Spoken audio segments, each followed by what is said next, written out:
am Halli Casser-Jayne, and welcome to the Halli Casser-Jayne Show, a smart, witty, and timely podcast brought to you at a time when Americans are getting fed up with all the shouting and bickering in Washington, D.C.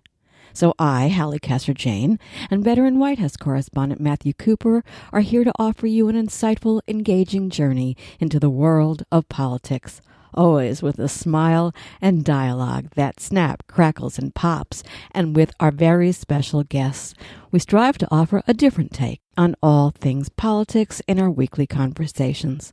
So pour yourselves a martini, grab a spot on your favorite sofa, and have a listen as we tackle it all and like to stir, and yes, sometimes shake things up.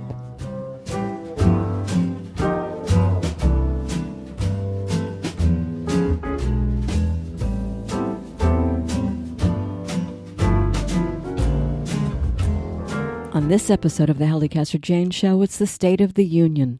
Governor Ralph Northam refuses to resign after a racist photo of him surfaces. Senator Cory Booker announces his campaign for president. Veronica Lake makes a television appearance? What? This is the Donald Trump Makes a Visit to Nancy's House edition of the Halli Casser-Jayne Show. And we're just beginning.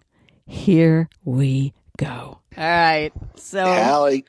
Matt, good God, my friend, good God. Matt and I just watched the State of the Union from our separate perches, and Stacey Abrams, and that's what we're going to talk about for who knows how long, maybe some other things as well. But my goodness, Matthew, my goodness, talk to me, and then I'll tell you mine.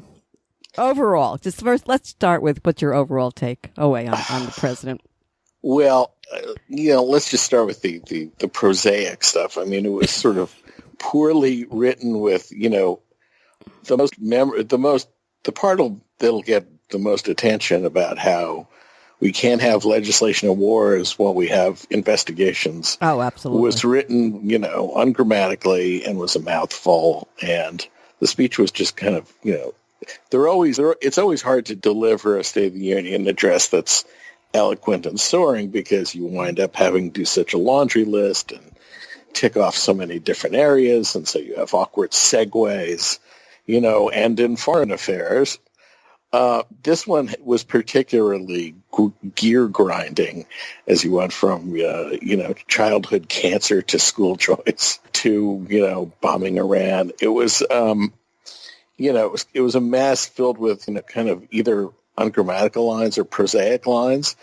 Okay, but that said, I think for what he needed to do, he did pretty well. And now the big thing he didn't do is find a way out of the government shutdown that's looming, and he didn't offer anything that's going to advance the ball there. So whatever he got out of it is going to be very short-lived. But that said, I think his general tone was one of being reasonable, was not one of being, crazy. I thought the gimmick, the traditional balcony gimmicks all kind of worked, the DJ guys and the touching, the singing happy birthday, which must be a first for a State of the Union. I don't think Warren Harding ever led anyone in. But I think he did okay. I mean, I think he acquitted himself pretty well. He clearly did not, understand that they were mocking, the women were mocking him when he cited the good employment numbers for women in the economy, and, all the Dems cheered because they had elected so many new women, and he seemed flat-footed and didn't catch up with that. But that said, look, it's a long speech. It's a tedious speech. Yeah, it was It's nothing you're ever going to be able to remember. There's no phrase out of it like war on poverty or something. But I think he did not seem like a crazy person. And I know the bar is low, but if he doesn't seem like a crazy person, I think he did pretty well. So that's my take. Maybe I'm being too generous. No, I mean, here's my overall takeaway, and that is Trump is such a small man with a crooked tie. Now, this is something I observed, which is he came in there with that red tie, and it was crooked, and it drove me crazy.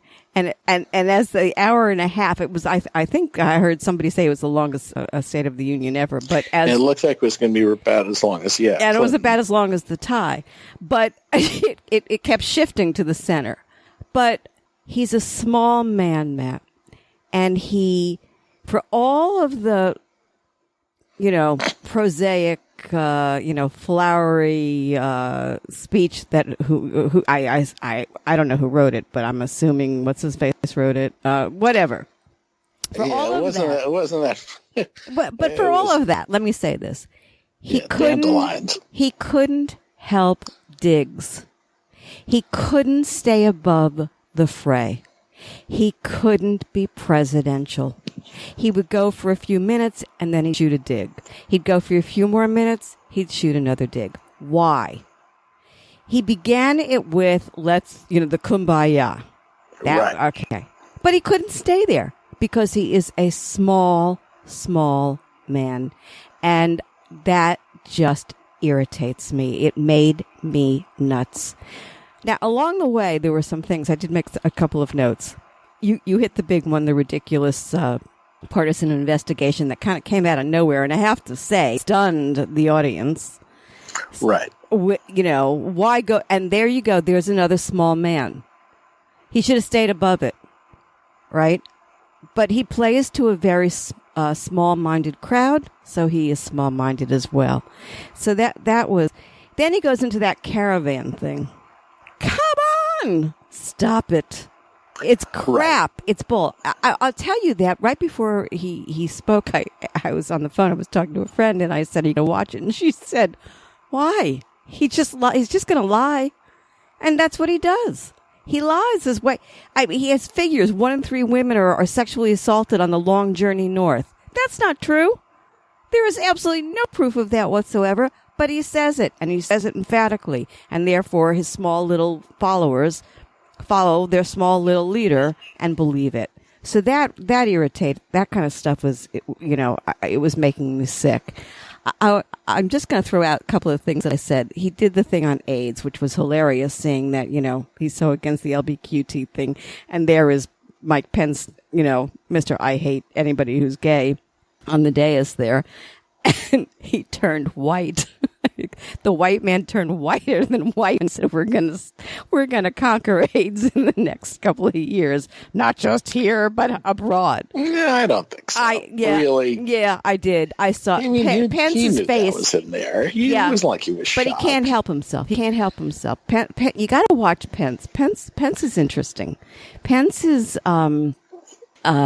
He can keep a straight face, but he has tics, and you can watch those tics. Yeah, he's definitely got some tells, but he was all for the, W really increased the spending on HIV/AIDS overseas and stuff, and he was in Congress for all that. He was supportive of all that. You're never going to get me to believe that his wife right now is teaching in a school. For God's sakes, I don't even. I'm not saying he's not, super religious, but I don't think he's. I do. That he doesn't want to spend money to combat AIDS? No, I think that the last place he wants to spend money is to combat AIDS. I mean, he wants to spend it on abortion. I mean, come on. No, you'll not convince me of that. Okay. And I have to tell you, that belies his voting right. Right. But anyway, go ahead. But I also was. Did you watch the beginning and watching before the president came out? The interaction between he and Nancy. I only saw a little. I watched on Fox as God intended us to watch, and they didn't show that much of that. I watched Stacey Abrams on MSNBC as God intended us to. Well, I knew that you were going to be watching Fox, so I didn't watch Fox. So yeah. I always give you that, sure. But yeah, no, it was cold, honey. It was ice. I don't think they couldn't even look at each other. They couldn't even talk to each other. It was really, sure. Yeah, sure, it was really quite something, to say the least.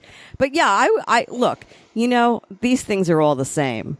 I don't know why we all go in there expecting something, but I did expect, Matt, that he was gonna that he could maintain, and he just can't maintain because he's not a nice man.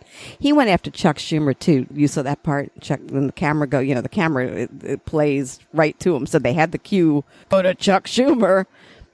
And that was on. Help me out. What was that on? That was because there was so much going on. Socialism? Was it socialism? No. Oh, yeah. I didn't think that was a Schumer thing. No. The camera went on Schumer in a very nasty moment. I have it in my notes somewhere, and I can't remember now. And that was pretty. And it just stayed there. It was. Yeah. Go ahead. You were going to say something about that. Well, I think the socialism thing is disingenuous, but it was a interesting moment. I think it was smart politically for him because it just rallies the base. I mean, just the attack on socialism, even though it's sort of meaningless and rhetorical, it's just pure mana for the base. With the Maduro thing going on, it gives him a little hook, even though it's intellectually, of course, ridiculous to compare there's nothing there, Bernie Sanders to Maduro, but still, it's like, people have taken greater liberties. I mean, I think it was sort of a smart move. And very interestingly, Elizabeth, when he said America will not be a socialist country. Elizabeth Warren. Oh, Warren sprung up.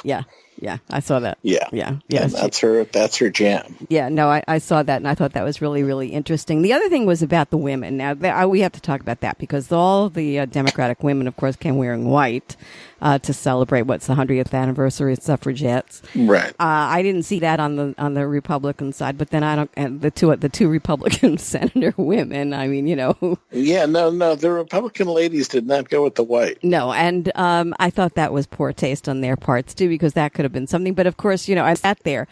But he's talking about the women and how wonderful all of these women, and they're all Democrats. That cracked me up. I mean, clearly, in a normal White House, they would have gamed out the potential for his woman line to get flipped on him in the room. Exactly, but they did not. Yeah, and he's not quick enough to notice what happened to him. No, but that was just hilarious to me.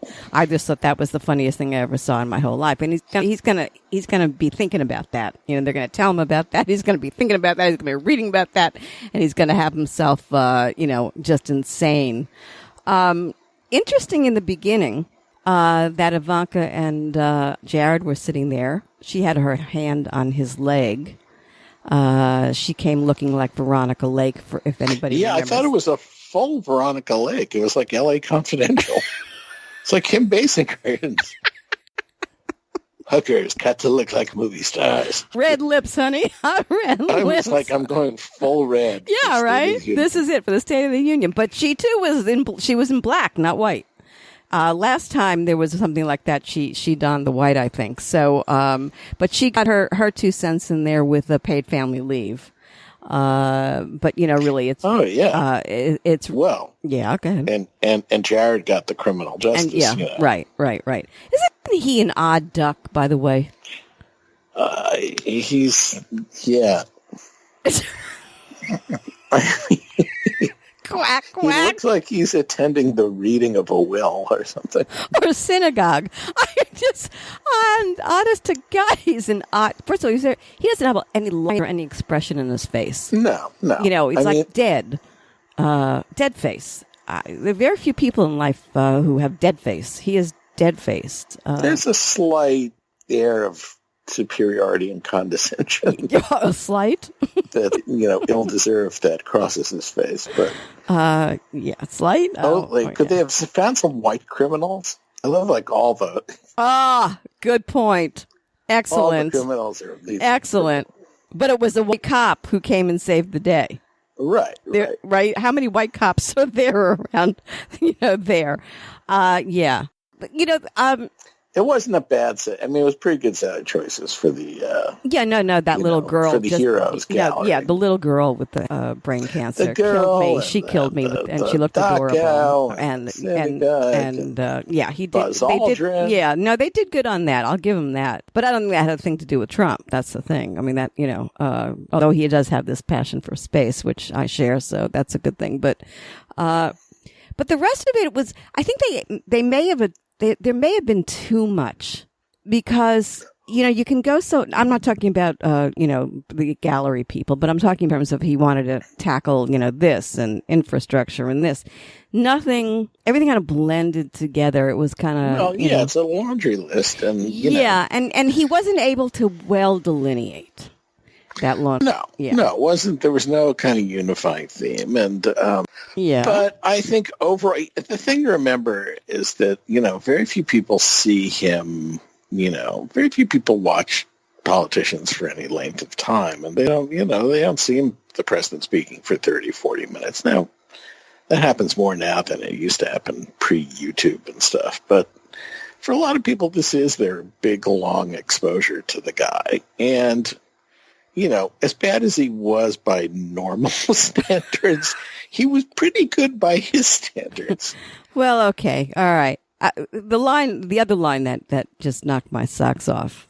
If I wasn't elected president of the United States, we'd be in a major war with North Korea. I'm convinced of it. I mean, the hubris. Yeah, it's, But this is what I'm saying, Matt. This is what I'm saying. I'm talking... No, I'm not. No, I know you're not arguing with me. I'm just... Let me take this out one step further, because I've been talking to people around the country the last week for various and sundry reasons, and people who are into politics and people who aren't into politics, or it's a peripheral thing, or I'm just sick of it and I'm not going to listen to it anymore.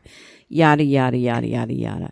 And I'm utterly aware of how some of us look at him, one way, and the MAGAs, if you will, look at him another way, and we don't understand the psychological ramifications because he's like a Rorschach test. What you want to find in him, I guess you're going to find in him, which is always, I suspect, part of how we view our presidents. But in this case, it's like, a severe Rorschach test. It's like a, whatever.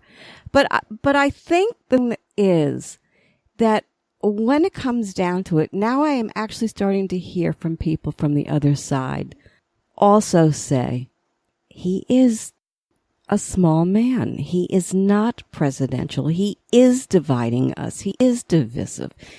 And and we know there are cracks in the Republican side. So I think in a way, this was a bridge to that. This showed us a little bit. I was surprised that a lot of the responses by Republicans, Matt, weren't as big as I thought they were going to be. In fact, there were sometimes I watched them and his inner circle, his inner circle went wacko so there was something he actually didn't give them that much.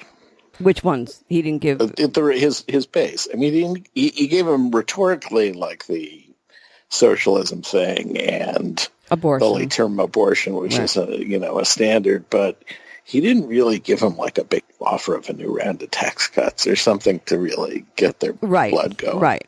I agree. I think that's true. But it was a speech that he couldn't figure out exactly what it was that he wanted to do. That's what I think. And so that everything was in there. And, he started out kumbaya and then he got combative and then he let his personal, struggles come out. He's really ticked off about all the investigations and the new ones that we'll talk about. And so, I agree. He is, but I thought his anger about the investigations would be even worse, and it was really. It was relatively. Yeah, I just thought he might even start to yell at Adam Schiff, or or mention Mueller, or. I didn't think he would go there. That's interesting. You actually thought he was going to go there? I was surprised that he went. I think he's a little hot. Wow, I didn't think that he would. I thought he might try a big gimmick too, like Nancy, you and I can make the tonight. Let's do this tonight, Nancy. No, I didn't think he would do that. I didn't think that he would do that. Some, because you have to figure he's looking at his ratings. He's still the star of The Apprentice. And he's thinking everything like, what's the cliffhanger for the next episode? I don't know. I never thought they would let him. I was surprised they went as far as they did with that crazy line because I just didn't think that was anything he was going to do. So that really startled the hell out of me, and I was like, oh my God, and what have you. The wall. Oh, yeah. Well, the wall is a great idea. Why won't you just admit it?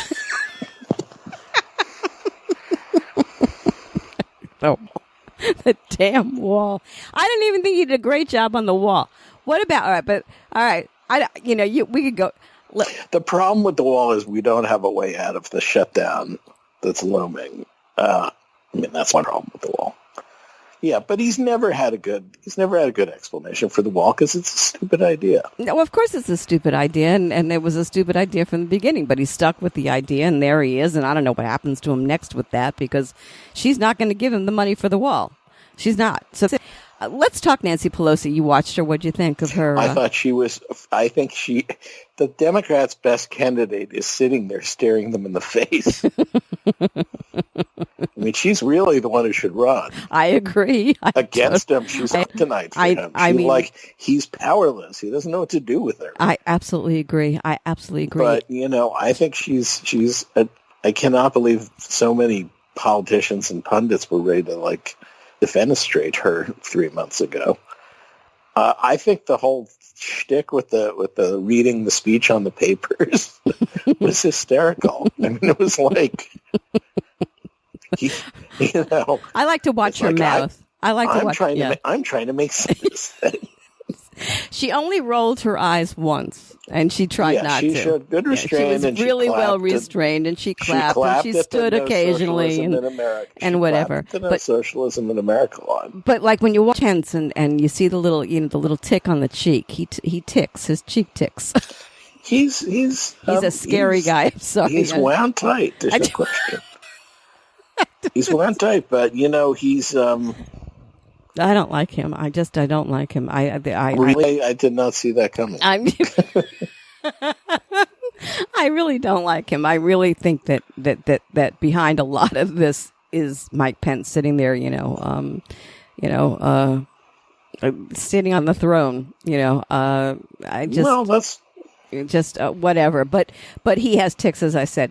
But Nancy, I thought Nancy was she handled herself well. Where I started to say that where Mike has the little tick on his cheek, she uses her mouth, and she knows how. Yeah, and she knows how to use it to kind of Now, I thought Kamala Harris had the best sort of oppo face of any of the presidential.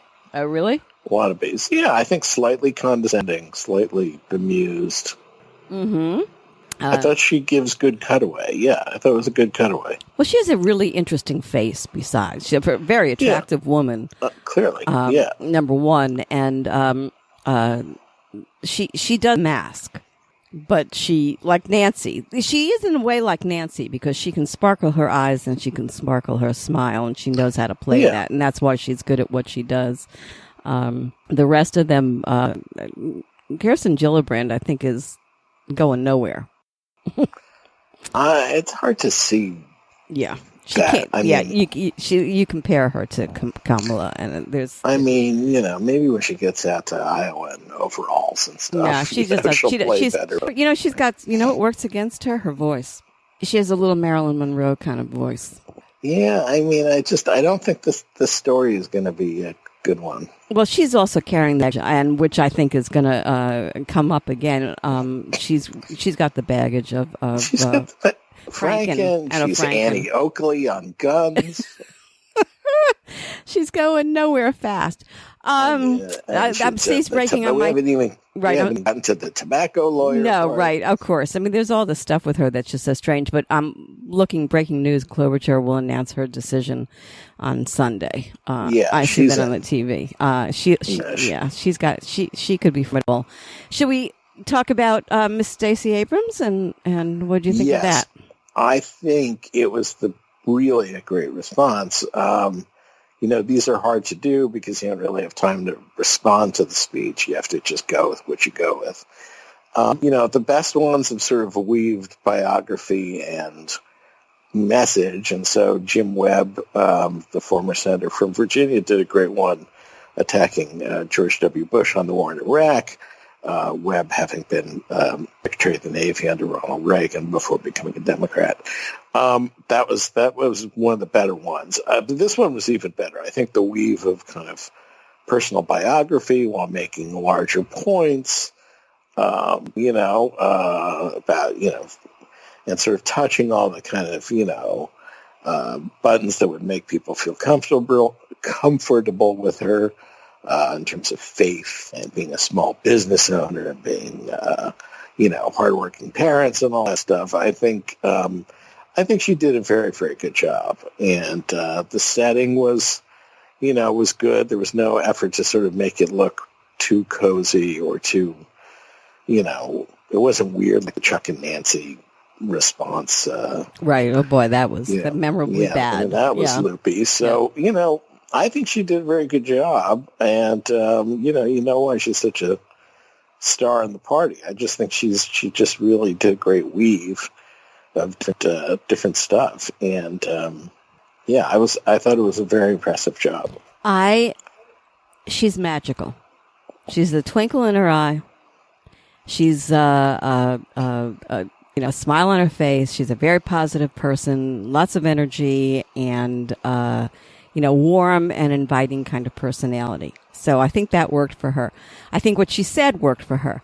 I had one little problem with it, and that is this. You and I, we live, breathe, and die politics, but the rest of the country doesn't. And a lot of people tune in for this kind of thing because it's the State of the Union. She's not a national figure. She's rare. She's the rare person who gave this response who wasn't a member of Congress. So I wish he'd say, "Hi, my name is Stacey Abrams. Let me introduce myself if you don't know me." I think that would have pulled it together. So I found like she dove in a hurry. Well, she did say what she... along the way, it took her a little while to get there. So that was my only critique of her. But speaking of that, do you realize that Miss Nancy did not introduce the president because he didn't give her the opportunity to? Oh, interesting. Good point. He got on that stage and he was like, "I'm going," boom, and he went. And she didn't have to have that horrible moment. He actually did her a favor. She didn't have to say the President of the United States. Yeah. Yeah. Also, do any Democrats line the aisle to greet him when he comes in? No. Because they did for Bush. I mean, it was... I didn't see any, and I was looking. There's a long tradition of just being, bipartisan. People want to be on the aisle. Yeah. No, did you see any? Because I didn't see any. No, I mean, the ones who were big in the past known as aisle huggers, like Sheila Jackson Lee, right. Elliot Nagel. I didn't see either of them there. No, listen, I think, first of all, this show is run by women tonight, and the Democratic Party women. And by the way, it was a real picture of the left being all those women and the right being all those men. In a way, I'm wondering whether things are going to get a lot more heated as more women come on the Democratic side, because these dudes on the right, they're just not going to put up with this. I think a lot of the fight right now, it's getting so nasty, it's because of that. Because when you lose power, you fight. That's just human nature. So, right? Well, yeah. I mean, being in the minority in the House is really miserable. Well, but not only that, I'm saying the issue of men versus women. And all these women as Democrats, and there are hardly any women on the... But you mean Republican men versus... Republican men versus Democratic women. It's an issue. And everything that we're fighting about now, this thing about abortion is a women's issue, and these men are trying to, impart their power on that. I mean, everything that's in fight, women dealing with the wall, they would see it differently. The men want the wall because they're builders, and the women say, "What? We can do this a better way." These are female male differences. Just I hate to say it, boys play with what are those blocks called? You're a boy. What Legos? Are those? Legos, right?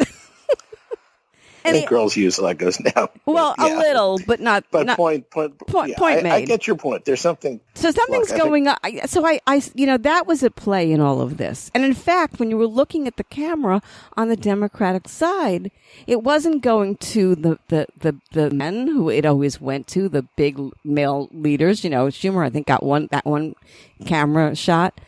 It was on the women.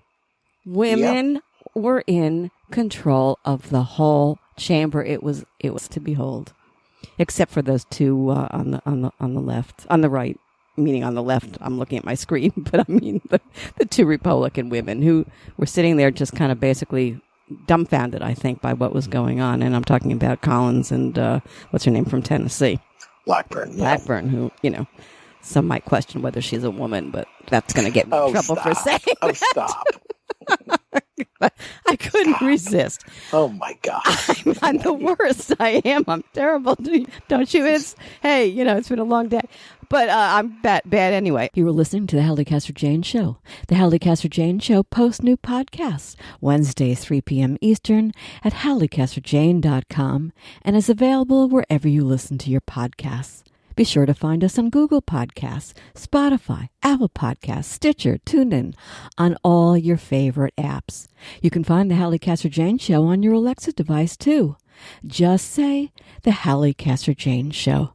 Oh, and come play with me on Twitter at the Halli CJ Show. All right, so we move on from that and go to some of the things that did come up this week because I got one that I'm just infuriated about. So is that okay with you? Are you finished with the State of the Union? Yeah, I'm finished. You're finished? Okay. I'm finished. All it right. was, yeah. All right. I'm going to bring up, now you're going to really ticked off at me, the whole story about the Virginia Governor Ralph Northam situation. Yeah, what about it? I find myself in an odd position, which is I am not in agreement with the left on two issues in the last 2 weeks. And one of them was Howard Schultz, because we talked about that last week, and I have a whole different take on what his power could be in all of this, which we discussed. If you want to go back, you can listen to that podcast. But now I'm talking about this thing with Ralph Northam, and I am horrified by what he might or might not have done. Yes, of course, horrifying. But this vigilante justice thing is making me nuts. It is un-American. It is not right. We don't know what happens 24 hours or 48 hours. And what's really got me ticked off about it, Matt, is this. And that is, then, 24 hours later or 2 days later, we find out that Lieutenant Governor Justin Fairfax has this, sexual assault charged against him. And the Democratic Party goes dead silent on it. Dead silent. And I say to myself, what is going on here? Who are we becoming? What are we about? What happened to the rule of law? We can't keep doing this. We'll have nobody in Congress or anywhere. But why did the Dem Party, they can't, roaring out. So what happens is, racism, you lose your job. Sexual assault, maybe not. I got issues here. I got big issues. Yeah. And I'm not alone, by the way, on that. I mean, some very well-known friends of ours, pundits, actually came, most of the middle of the roaders, not, came out and actually defended me on this and then went along on their own journey saying, yeah, this is not right. What are we doing here? We need to reconsider this. This is crazy time. Go ahead. I'll let you respond. Well, I guess I have. I hear where you're coming from, and I certainly, you and I shared the same take on the Al Franken thing, and I agree. You don't want a rush to judgment, and you certainly want to kind of embrace, forgiveness and grace and redemption for people who have made mistakes in their life, especially when they were young, and they've done things they may regret later, as we all have. But that said, being the Democratic governor of Virginia, given the state's, kind of central history as the capital of the Confederacy, where the first slaves came ashore at Jamestown, it's wrought with a lot of significance that make this different than other things. And, I think the Black caucus in the legislature, which had been, very closely allied with Northam, did not immediately call for his resignation. They did after meeting him, after he kind of, fumbled his way through that. And then, of course, he sort of came back out and said, well, first he said it was me, I'm sorry. Then it was, and I did the Michael Jackson dance, by the way, and then came back and said, hey, maybe it wasn't me in the picture. Look, I think when you got, very reasonable, sober people like Tim Kaine and Mark Warner and his mentor McAuliffe saying that this was just untenable to go on like this, it became they have legislative races later this year. They can take the legislature. They have a lot at stake in Richmond, and maybe in an ideal world, everyone would serve 10 days and kind of, cool their jets a bit. But the fact is, Northam, for whatever reasons, Northam did put this in his yearbook, and he did not handle it well. And, I don't, being governor is not an entitlement. When you lose the support of your entire party and the other party, then it's a problem. Now, I agree with you. Of course, there's hypocrisy about the Lieutenant Governor Fairfax, right? I mean, Dems are totally silent about the allegation against him, which comes from an educator like Christine Blasey Ford. And by the way, the woman who accused him just hired Christine Blasey Ford's attorneys. Okay. Yeah. So this is serious. This is no. Yeah. funny. No, she does. There's nothing. There's no reason to think that she's.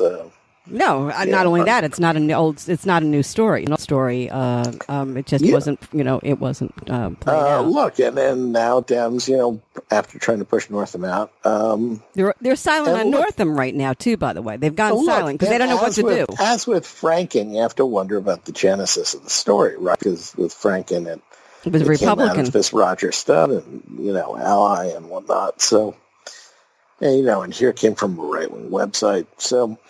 I understand all your impulses here, but I don't think any great injustice is being done in the effort to get Northam to step aside. Well, we'll disagree on the that. Opposite. Well, we disagree on that, and I will say this: I think that there are little pieces to this puzzle that still need a lot, to be played out because this yearbook had problems, and so they actually discontinued the production of this yearbook. The other one was the great line. It was, it was 1984. Well, I lived in Middleburg, Virginia in 1984, and I could tell you stories. Oh, I'm sure. That, when Doug Wilder, that was like when he was, going to become the governor. Yeah, he's right for lieutenant governor. Right. People were walking up and down this and putting up signs, no Wilder. Anti-Semitism was rampant in Loudoun County. I mean, come on. I mean, the story is not being properly told. But I think Jim Moran surprised me. Good for him. Yeah. Good for him. Well, it took some courage to take that position. And be the only one to do it. I mean, and go on the talk shows for him and whatever. That is true. Yeah, but, I mean, what does he know? What does anybody know? But here's the thing. Are we agreed that Northam, played it badly the second time? Yada, yada, yada. Okay, I get that. But let me ask you this.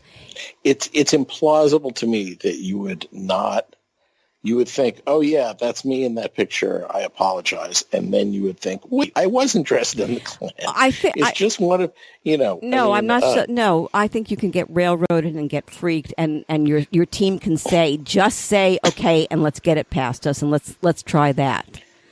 That's how I kind of think. That's possible. It's possible that's what happened. If it's not him, we're going to know it. If it is him, we're going to know. Because they can do all sorts of stuff with photography today. If it's him, we're going to know.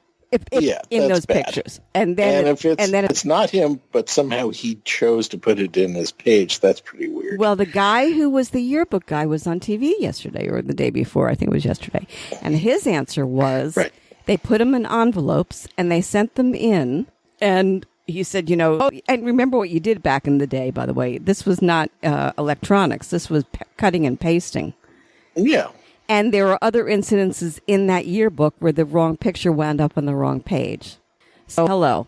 That's what I said. I just, it's vigilante justice. And it's very worrisome. They're going to get the wrong person at some time, and then it's going to be something that's going to be. And by the way, I think the Dems are in a corner right now just because it happened with Justin. Yeah, I mean, it's a mess, and that's why they're completely and utterly silent on it. So I just want to say that, we got to figure this out. We have got to figure out the rules of this game now. That's why I'm so angry about it. Cause I just, whether the guy could be 100% guilty or he could be not, but it worries me. Well, I agree. And I think, cause it got mashed up with the abortion stuff he said the week earlier. Right. Which is why they did it. Don't you think? I mean, they didn't just. Yeah. I mean, they said, in other words, the Republicans are sitting on this conservative website or whatever it was who had all of this. They were just waiting to pounce. Totally. And by the way, and that's not what he wasn't saying. Northam, infanticide. That was completely misinterpreted as well. No, of course it was. But, I just. Nothing surprises me anymore. But still, I did not see blackface and infanticide as the big issues coming up last week. Did not see that. Did not see that coming. I will say this about Northam. The stupidest thing that he did was when he was saying that he was the Michael Jackson thing. And by the way, I was at parties where people were dressing up like Michael Jackson. Not so much blackface, but, they were definitely doing the Michael Jackson thing. But when he did the thing about, he just put a little bit shoe polish under his face, idiot should have just said, I wasn't really blackface. I was just, he didn't handle that one. I used a bronzer. Michael Jackson, though, back in that time, by the way, was white. He was on the verge of moonwalking. He was right. He was.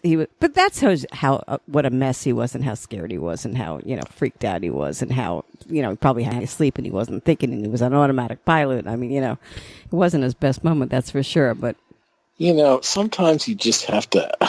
He's got to bite the bullet. Well, I don't think he's going to bite the bullet. I think what he's done is he's taken a page out of Trump. And he's and already Kavanaugh and right away already he's not the top of the story, and the days are going to go by and he'll be the next and they'll cut a deal and they'll say something with the lieutenant governor, and he'll sit there for a little bit, and the blacks won't come around but in the beginning, but they'll have to.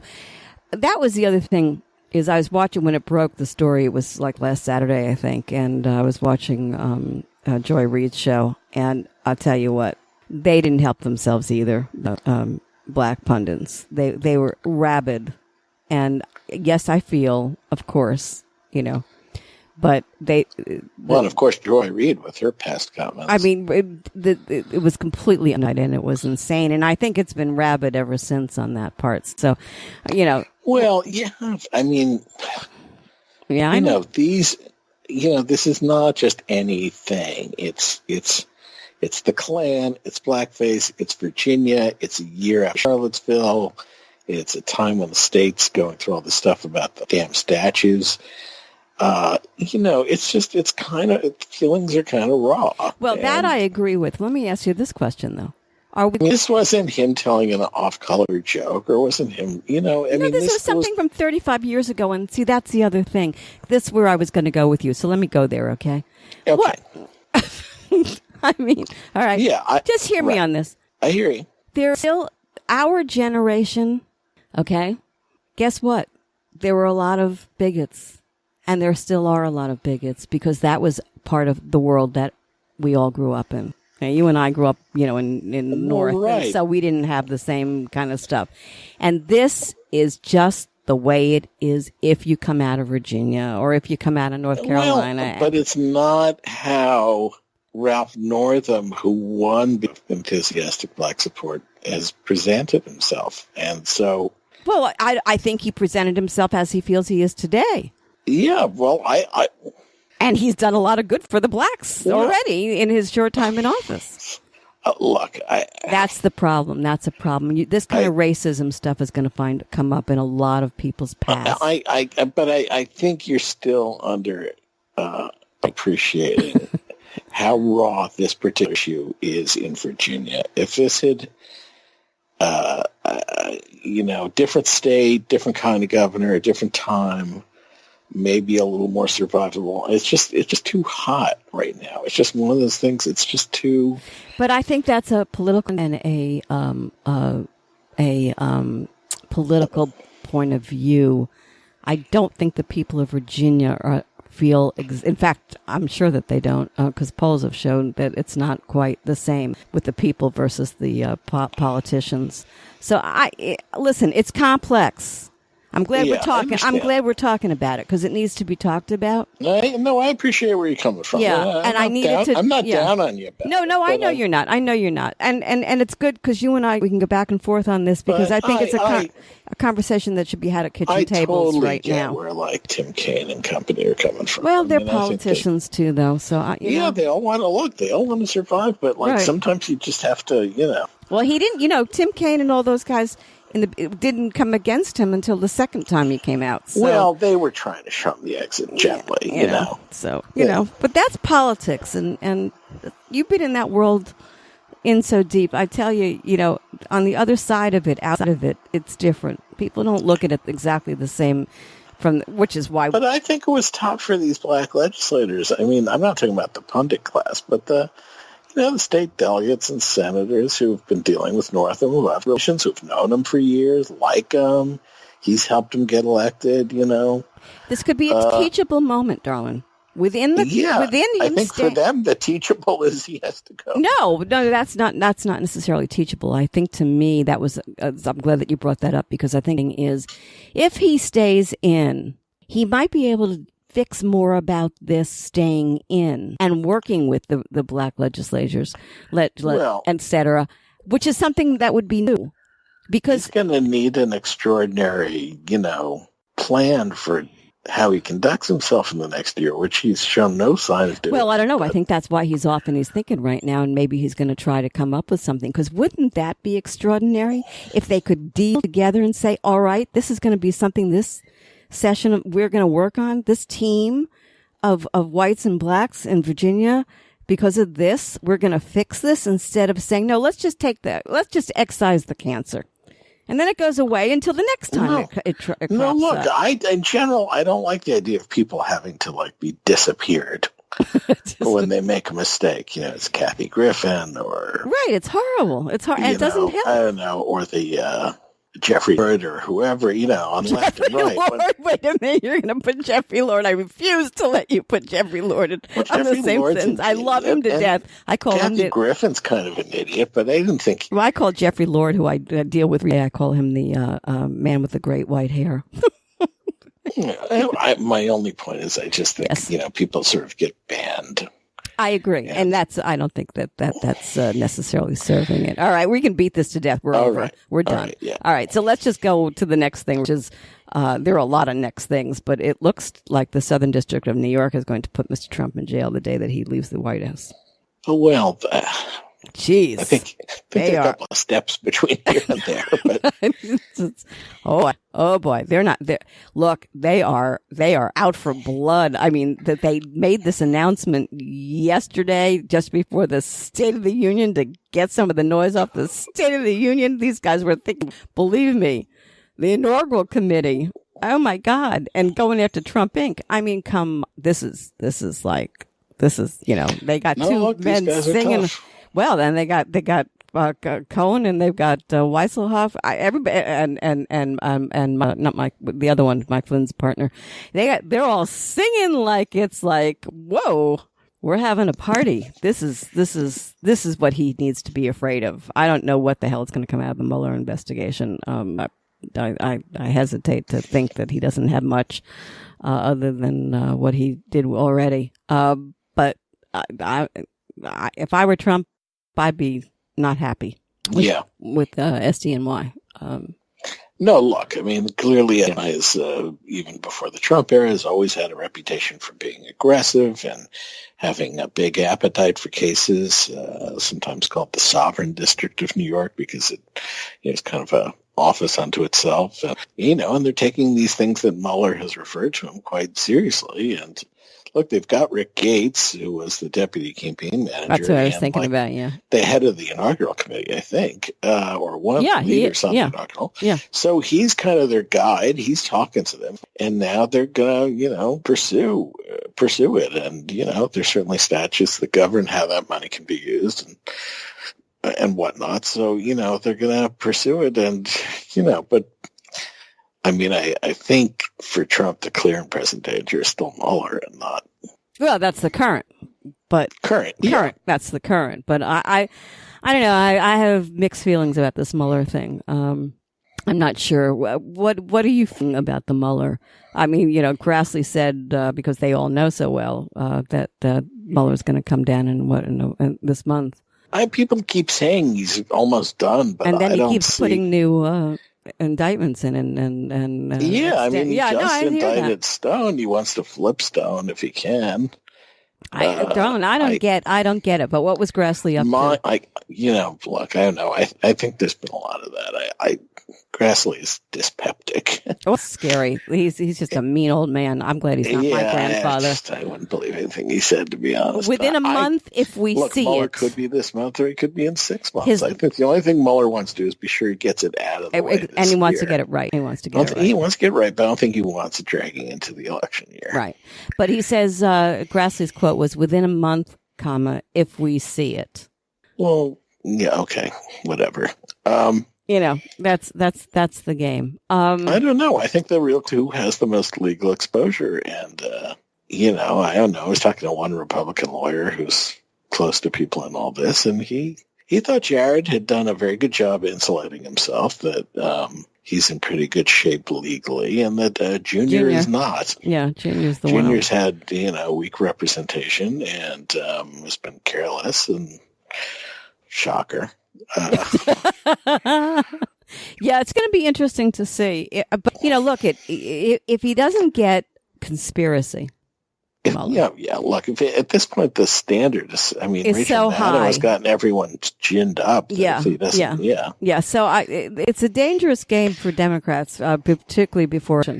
If Jared or Junior is not indicted, it will seem like a victory for Trump. Exactly. If it just ends with Roger Stone and the current cast. Yeah, and that's why I think that's the reason that Grassley's playing that, because he's like, it's meat, it's red meat for the base, to keep the Trump base, it's going to be over. And guess what? They haven't, sidebar, we haven't really gotten anybody. We don't have the kid. We don't have Jared. I don't know. I don't know. I think it's a very dicey situation for Dems going into 2020 at this point, and that worries me. They can't overreach.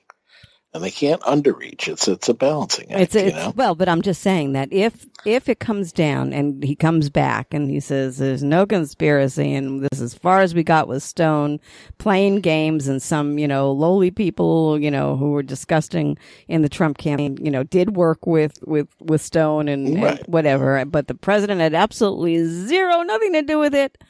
I tell you what, it could hurt the Dems in 2020. Totally. Trump will do an end zone dance. Exactly. Right. So, this is a mess. This is a mess, and it'll be small potatoes if it's New York who gets them. So, I want to talk about Jared. Let me bring this up very quickly, because I think this is the most underreported and fleshed out story there is, and that's the thing about his princes. I'm with you. What do you think?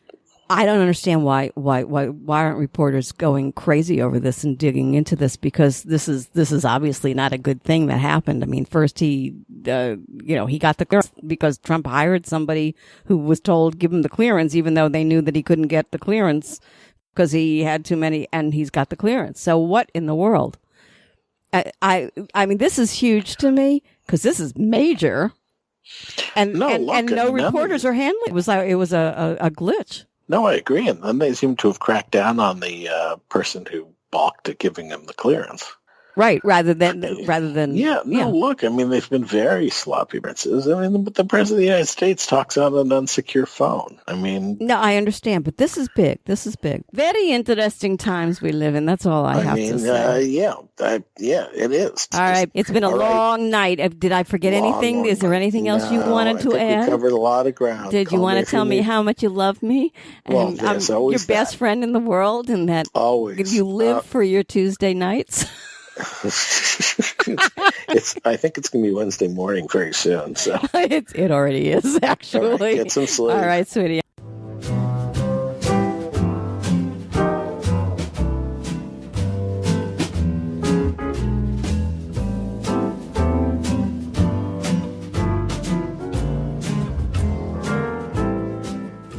Thank you so much for tuning in to the Halli Casser-Jayne Show. The Halli Casser-Jayne Show is a production of Resec, LLC. Be sure to tune in to the Halli Casser-Jayne Show at hallicasserjayne.com or listen on your favorite app. New podcasts are posted Wednesdays, 3 p.m. Eastern.